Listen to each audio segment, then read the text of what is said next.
Beatriz, de Ramón del Valle Inclán. Cercaba el palacio un jardín señorial, lleno de noble regimiento. Entre mirtos seculares blanqueaban estatuas de dioses, pobres estatuas mutiladas. Los cedros y los laureles cimbreaban con augusta melancolía sobre las fuentes abandonadas. Algún tritón, cubierto de hojas, borboteaba a intervalos su risa quimérica, y el agua temblaba en la sombra, con latido de vida misteriosa y encantada. La condesa casi nunca salía del palacio. Contemplaba el jardín desde el balcón plateresco de su alcoba, y con la sonrisa amable de las devotas linajudas, le pedía a Fray Ángel, su capellán, que cortase las rosas para el altar de la capilla. Era muy piadosa la condesa. Vivía como una priora noble retirada en las estancias tristes y silenciosas de su palacio, con los ojos vueltos hacia el pasado. Ese pasado que los reyes de armas poblaron de leyendas heráldicas. Carlota Elena, Aguiar y Bolaño, condesa de Portadei. Las aprendiera cuando niña deletreando los rancios nobiliarios. Descendía de la casa de Barbanzón, una de las más antiguas y esclarecidas, según afirman ejecutoras de nobleza y cartas de hidalguía asignadas por el señor rey don Carlos I. La condesa guardaba como reliquias aquellas páginas infanzonas, aforradas en velludo carmesí, que de los siglos pasados hacían gallarda remembranza con sus grandes letras floridas, sus orlas historiadas, sus grifos heráldicos, sus emblemas caballerescos, sus cimeras empenechadas y sus escudos de 10 y 6 cuarteles, miniados con paciencia monástica, de gules y de azur, de oro y de plata, de sable y de sinople. La condesa era unigénica del célebre marqués de Barbanzón, que tanto figuró en las guerras carlistas. Hecha la paz después de la traición de Vergara, nunca los leales llamaron de otra suerte al convenio, el marqués de Barbanzón emigró a Roma. Y como aquellos tiempos eran los hermosos tiempos del Papa Rey, el caballero español fue uno de los gentiles hombres extranjeros con cargo palatino en el Vaticano. Durante muchos años llevó sobre sus hombros el manto azul de los guardias nobles y lució la bizarra ropilla acuchillada de terciopelo y raso. El mismo arreo galán con que el divino Sancio retrató al divino César Borgia. Los títulos de marqués de Barbanzón, conde de Gondariu y señor de Goa extinguiéronse con el buen caballero don Francisco Javier, Aguiar y Bendaña, que maldijo en su testamento, con arrogancias de castellano leal, a toda su descendencia. Si entre ella había uno que traidor y vanidoso pagase lanzas y anatas a cualquier señor rey que no lo fuese por la gracia de Dios. Su hija admiró llorosa la soberana gallardía de aquella maldición que se levantaba del fondo de un sepulcro, y acatando la voluntad paterna dejó perderse los títulos que honrarán 20 de sus abuelos, pero suspiró siempre por aquel marquesado de Barbanzón. Para consolarse solía leer. Cuando sus ojos estaban menos cansados, el nobiliario del monje de Armentáriz, donde se cuentan los orígenes de tan esclarecido linaje. Si más tarde tituló de condesa, fue por gracia pontificia. La mano atenazada y flaca del capellán levantó el blasonado cortisón de damasco carmesí. ¿Da su permiso la señora condesa? Adelante, Fray Ángel. El capellán entró. Era un viejo alto y seco, con el andar dominador y marcial. Llegaba de Barbanzón, donde había estado cobrando los florales del mayorazgo. Acababa de apearse en la puerta del palacio, y aún no se descalzara las espuelas. Allá, en el fondo del estrado, la suave condesa suspiraba tendida sobre el canapé de damasco carmesí. Apenas se veía dentro del salón. Caía la tarde adusta e invernal. La condesa rezaba en voz baja, y sus dedos, lirios blancos aprisionados en los mitones de encaje, pasaban lentamente las cuentas de un rosario traído de Jerusalén. Largos y penetrantes alaridos llegaban al salón desde el fondo misterioso del palacio. Agitaban la oscuridad, palpitaban en el silencio, como las alas del murciélago Lucifer. Fray Ángel se santiguó. «Válgame Dios, sin duda el demonio continúa martirizando a la señora Beatriz». La condesa puso fin a su rezo, santiguándose con el crucifijo del rosario, y suspiró. «Pobre hija mía, el demonio la tiene poseída. A mí me da espanto oírla gritar, verla retorcerse como una salamandra en el fuego. Me han hablado de una saludadora que hay en Celtigos. Será necesario llamarla. Cuentan que hace verdaderos milagros, Fray Ángel». Este, indeciso, movía la tonsurada cabeza. «Sí que los hace, pero lleva 20 años encamada. Se manda el coche, Fray Ángel».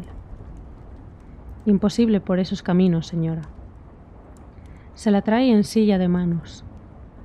Únicamente. Pero es difícil, muy difícil. La saludadora pasa de siglo. Es una reliquia». Viendo pensativa a la condesa, el capellán guardó silencio. Era un viejo de ojos enfoscados y perfil aguileño, inmóvil como tallado en granito. Recordaba a esos obispos guerreros que en las catedrales duermen o rezan a la sombra de un arco sepulcral. Fray Ángel había sido uno de aquellos cabecillas tonsurados que robaban la plata de sus iglesias para acudir en socorro de la facción. Años después, ya terminada la guerra, aún seguía aplicando su misa por el alma de Zumalacárregui. La dama, con las manos en cruz, suspiraba. Los gritos de Beatriz llegaban al salón en ráfagas de loco y rabioso ulular. El rosario temblaba entre los dedos pálidos de la condesa, que sollozante musitaba casi sin voz. «Pobre hija, pobre hija». Fray Ángel preguntó: «¿No estarás sola?». La condesa cerró los ojos lentamente, al mismo tiempo que con un ademán lleno de cansancio reclinaba la cabeza en los cojines del canapé. «Está con mi tía, la generala, y con el señor penitenciario, que iba a decirle los exorcismos». «Ah, ¿pero está aquí también el señor penitenciario?». La condesa respondió tristemente: «Mi tía le ha traído». Fray Ángel habiese puesto en pie con extraño sobresalto. «¿Qué ha dicho el señor penitenciario? Yo no le he visto aún». «¿Hace mucho que está ahí?». «Tampoco lo sé, Fray Ángel». «¿No lo sabe la señora condesa?». «No. He pasado toda la tarde en la capilla. Hoy comencé una novela a la Virgen de Bradomín. Si sana mi hija, le regalaré el collar de perlas y los pendientes que fueron de mi abuela, la marquesa de Barbanzón». Fray Ángel escuchaba con torva inquietud. Sus ojos, enfoscados bajo las cejas, parecían dos alimañas. Cayó la dama suspirante. El capellán permaneció en pie. «Señora condesa, voy a mandar ensillar la mula, y esta noche me pongo en Celtigos. Si me consigue traer a la saludadora, debe hacerse con un gran sigilo. Sobre la madrugada ya podemos estar aquí». La condesa volvió al cielo los ojos, que tenían un cerco amoratado. «Dios lo haga». Y la noble señora, arrollando el rosario entre sus dedos pálidos, levantóse para volver al lado de su hija. Un gato que dormitaba donde el canapé saltó al suelo. Enarcó el espinazo y la siguió maullando. Fray Ángel se adelantó. La mano atezada y flaca del capellán sostuvo el blasonado cortinón. La condesa pasó con los ojos bajos y no pudo ver cómo aquella mano temblaba. Beatriz parecía una muerta, con los párpados entornados, las mejillas muy pálidas y los brazos tendidos a lo largo del cuerpo. Yacía sobre el antiguo lecho de madera. legado a la condesa por fray Diego Aguilar, un obispo de la noble casa de Barbanzón, tenido en mi opinión de santo. La alcoba de Beatriz era una gran sala entarimada de castaño, oscura y triste. Tenía angostas ventanas de montante donde arullaban las palomas, y puertas monásticas de paciente y arcaica ensembladura, con clavos danzarines en los floreados herrajes. El señor penitenciario y Misia Carlota, la generala, retirados en un extremo de la alcoba, hablaban muy en bajo. El canónigo hacía pliegues al manteo. Sus sienes calvas, su frente marfileña, brillaban en la oscuridad. Rebuscaba las palabras como si estuviese en el confesionario, poniendo sumo cuidado en cuanto decía y empleando largos rodeos para ello. Misia Carlota le escuchaba atenta, y entre sus dedos, secos como los de una momia, temblaban las agujas de madera y el ligero ensambre de su calceta. Estaba pálida, y sin interrumpir al señor penitenciario, de tiempo en tiempo repetía anonadada: «Pobre niña, pobre niña». Como Beatriz lloraba suspirando, se levantó para consolarla. Después volvió al lado del canónigo, que con las manos cruzadas y casi ocultas entre los pliegues del manteo, parecía sumido en grave meditación. Misia Carlota, que había sido siempre dama de gran entereza, se enjugaba los ojos y no era dueña de ocultar su pena. El señor penitenciario le preguntó en voz baja: «¿Cuándo llegará ese fraile? Tal vez haya llegado». «Pobre condesa, ¿qué hará? ¿Quién sabe? Ella no sospecha nada». No podía sospechar. Es tan doloroso tener que decírselo. Callaron los dos. Beatriz seguía llorando. Poco después entró la condesa, que procuraba parecer serena. Llegó hasta la cabecera de Beatriz, inclinóse en silencio y besó la frente yerta de la niña, con las manos en cruz, semejante a una dolorosa, y los ojos fijos.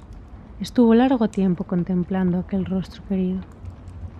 Era la condesa todavía hermosa, prócer de estatura y muy blanca de rostro, con los ojos azules y las pestañas rubias, y un rubio dorado que tendía leve a la de sombra en aquellas mejillas tristes y altaneras. El señor penitenciario se acercó. «Condesa, necesito hablar con ese fray Ángel». La voz del canónigo, de ordinario acariciadora y susurrante, estaba llena de severidad. La condesa se volvió sorprendida. «Fray Ángel no está en el palacio, señor penitenciario». Y sus ojos azules, aún empañados de lágrimas, interrogaban con afán, al mismo tiempo que sobre los labios marchitos temblaba una sonrisa amable y prudente de la dama devota. Misia Carlota, que estaba a la cabecera de Beatriz, se aproximó muy quedamente. «No hablen ustedes aquí. Carlota, es preciso que tengas valor». «Dios mío, ¿qué pasa?». Al mismo tiempo llevaba la condesa fuera de la estancia. El señor penitenciario bendijo en silencio a Beatriz, y sin recoger sus hábitos talares salió detrás. Misia Carlota quedó en el umbral. Inmóvil y enjugándose los ojos, contempló desde allí cómo la condesa y el penitenciario se alejaban por el largo corredor. Después, santiguándose, volvió sola al lado de Beatriz y posó su mano de arrugas sobre la frente tersa de la niña. «Hijita mía, no tiembles, no temas». Cabalgó en la nariz los quevedos con guarnición de concha. Abrió un libro de oraciones, por donde marcaba el registro de seda azul ya desvanecida, y comenzó a leer en voz alta. «Oh tristísima y dolorosa Virgen María, mi Señora, que siguiendo las huellas de vuestro amantísimo Hijo y mi Señor Jesucristo, llegasteis al monte Calvario, donde el Espíritu Santo quiso regalaros como en el monte de mirra y os ungió madre del linaje humano. Concededme, Virgen María, con la divina gracia, el perdón de los pecados y apartad de mi alma los malos espíritus que la acercan. pues sois poderosa para arrojar a los demonios de los cuerpos y de las almas. Yo espero, Virgen María, que me concedáis lo que os pido, sea de ser para vuestra mayor gloria y mi salvación eterna. Amén. Beatriz repitió: Amén. Los ojos del gato, que hacía centinela al pie del brasero, lucían en la oscuridad. La gran copa de cobre bermejo aún guardaba entre la ceniza algunas ascuas. En el fondo, apenas esclarecido del salón, sobre los cortinajes de terciopelo, brillaba el metal de los blasones bordados, la puente de plata y los 9 roeles de oro que don Enrique II diera por armas al señor de Barbanzón, Pedro Aguiar de Tor, llamado el Chivo y también el Viejo. Las rosas marchitas perfumaban la oscuridad, deshojándose misteriosas en antiguos floreros de porcelana que imitaban manos abiertas. Un criado encendía los candelabros de plata que había sobre las consolas. Después la condesa y el penitenciario entraban en el salón.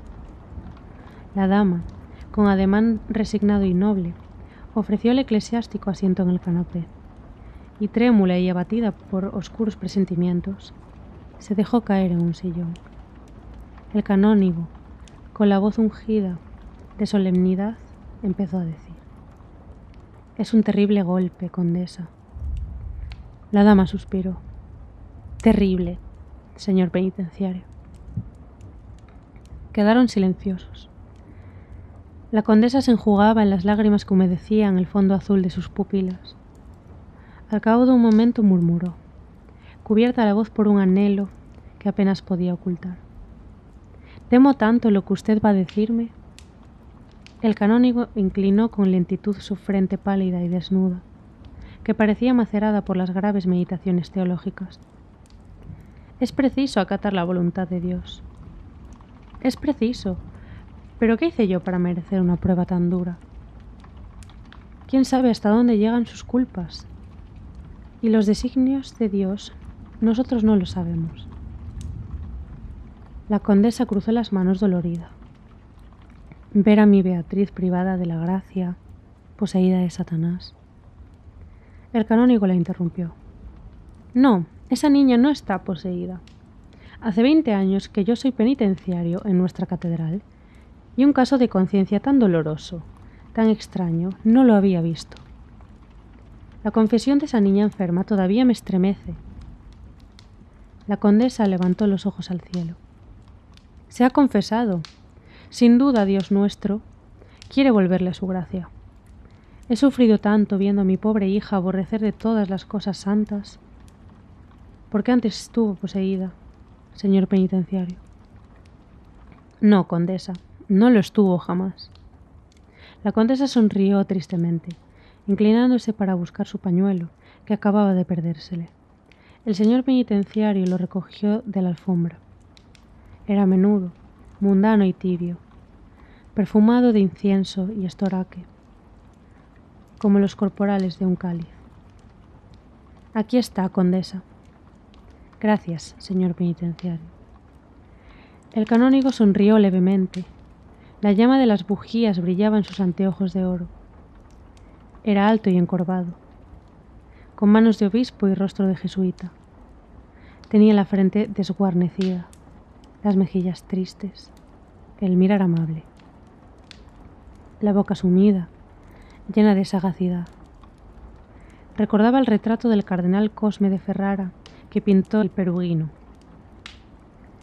Tras leve pausa, continuó: «En este palacio, señora, se espera un sacerdote impuro, hijo de Satanás».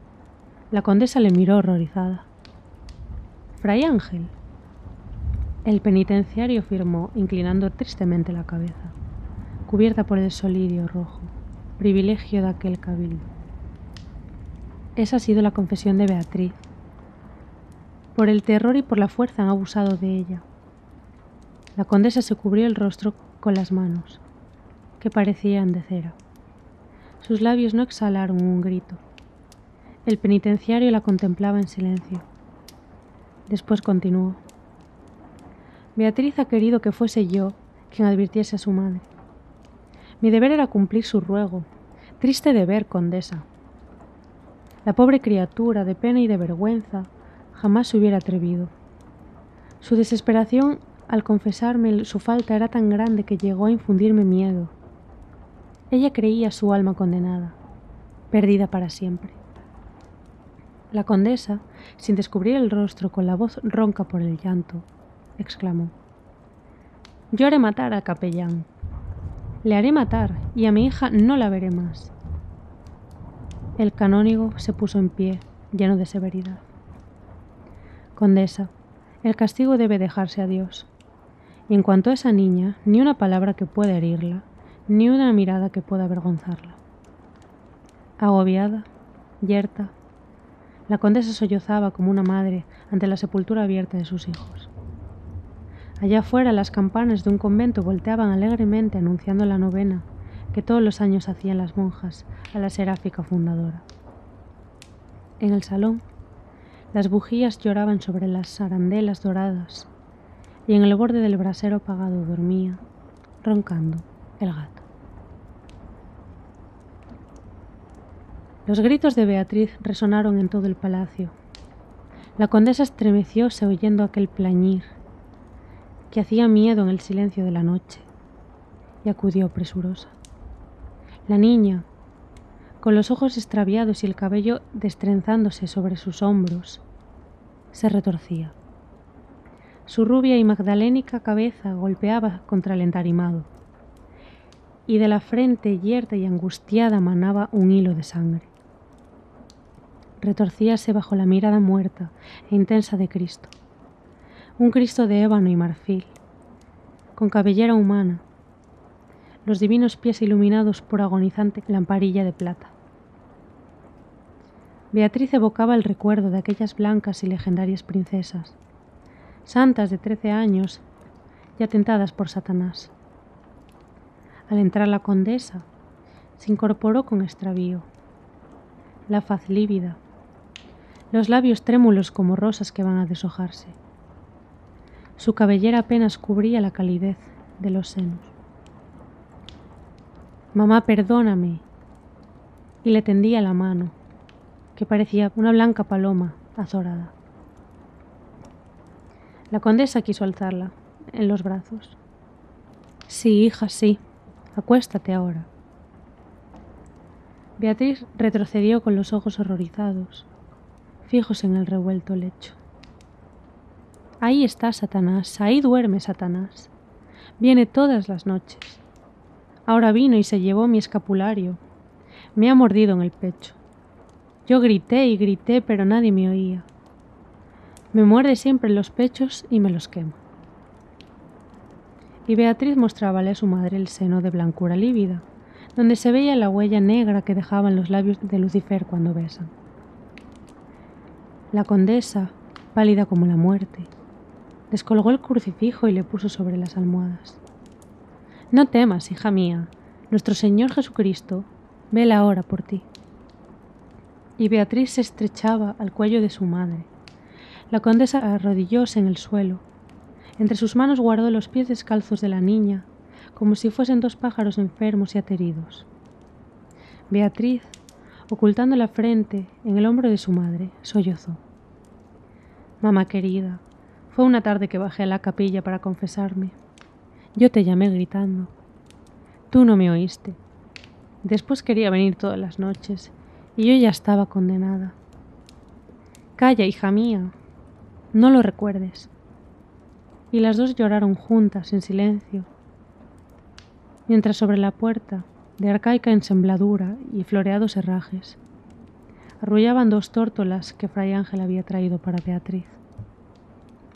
La niña, con la cabeza apoyada en el hombro de su madre, trémula y suspirante, adormecióse poco a poco. La luna de invierno brillaba en el montante de las ventanas y su luz blanca se difundía por la estancia. Fuera se oía el viento que sacudía los árboles del jardín y el rumor de una fuente. La condesa acostó a Beatriz en el canapé y, silenciosa, llena de amor cuidado, la cubrió con una colcha de damasco carmesí. ese damasco antiguo que parece tener algo de litúrgico. Beatriz suspiró sin abrir los ojos. Sus manos quedaron sobre la colcha, eran pálidas, blancas, ideales, transparentes a la luz. Las venas azules dibujaban una flor de ensueño. Con los ojos llenos de lágrimas, la condesa ocupó un sillón que había cercano. Estaba tan abrumada que casi no podía pensar, y rezaba confusamente, adormeciéndose con el resplandor de la luz que ardía a los pies de Cristo en un vaso de plata. Ya muy tarde entró Misia Carlota, apoyada en su muleta, con los quevedos temblantes sobre la corva nariz. La condesa se llevó un dedo a los labios indicándole que Beatriz dormía, y la anciana se acercó sin ruido, andando con trabajosa lentitud. Al fin descansa. Pobre alma blanca. Sentóse y arrimó la muleta a uno de los brazos del sillón. Las dos damas guardaron silencio. Sobre el montante de la puerta, la pareja de tórtolas seguía arrullando. A medianoche llegó la saludadora de Celtigos. La conducían dos nietos ya viejos en un carro de bueyes, tendida sobre paja. La condesa dispuso que dos criados la subiesen. Entró salmodiando saludos y oraciones. Era vieja, muy vieja, con el rostro desgastado como las medallas antiguas y los ojos verdes, del verde maléfico que tienen las fuentes abandonadas, donde se reúnen las brujas. La noble señora salió a recibirla hasta la puerta y, temblándole la voz, preguntó a los criados: ¿Visteis si ha venido también Fray Ángel? En vez de los criados, respondió la saludadora con el rendimiento de las viejas que acuerdan el tiempo de los mayorazgos. Señora, mi condesa, yo sola he venido, sin más compañía que la de Dios. ¿Pero no fue a Celtigos un fraile con el aviso? Estos tristes ojos a nadie vieron. Los criados dejaron a la saludadora en un sillón. Beatriz la contemplaba. Los ojos sombríos, abiertos como sobre un abismo de terror y de esperanza. La saludadora sonrió con la sonrisa yerta de su boca desdentada. Miren con cuán atención está la blanca rosa. No me aparta la vista. La condesa, que permanecía en pie en medio de la estancia, interrogó: ¿Pero no vio un fraile? A nadie, mi señora. ¿Quién llevó el aviso? No fue persona de este mundo. Ayer tardé en quedarme dormida, y en el sueño tuve una revelación. Me llamaba la buena condesa moviendo su pañuelo blanco, que era después una paloma volando para el cielo. La dama preguntó temblando: ¿Es buen agüero eso? No hay otro mejor, mi condesa.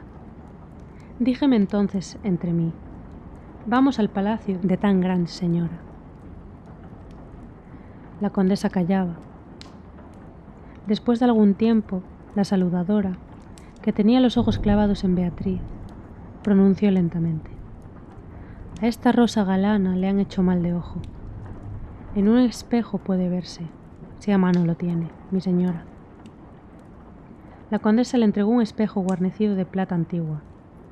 Levantóle el alto la saludadora, igual que hace el sacerdote con la hostia consagrada. Lo empañó echándole el aliento, y con un dedo tembloroso trazó el círculo del rey Salomón. Hasta que se borró por completo, tuvo los ojos fijos en el cristal. La condesita está embrujada.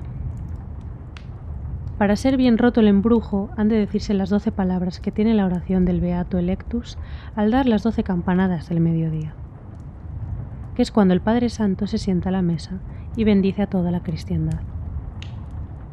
La condesa se acercó a la saludadora. El rostro de la dama parecía el de una muerta y sus ojos azules tenían el venenoso color de las turquesas. ¿Sabe hacer condenaciones? Ay, mi condesa, es muy grande pecado. ¿Sabe hacerlas? Yo mandaré decir misas y Dios se lo perdonará. La saludadora meditó un momento.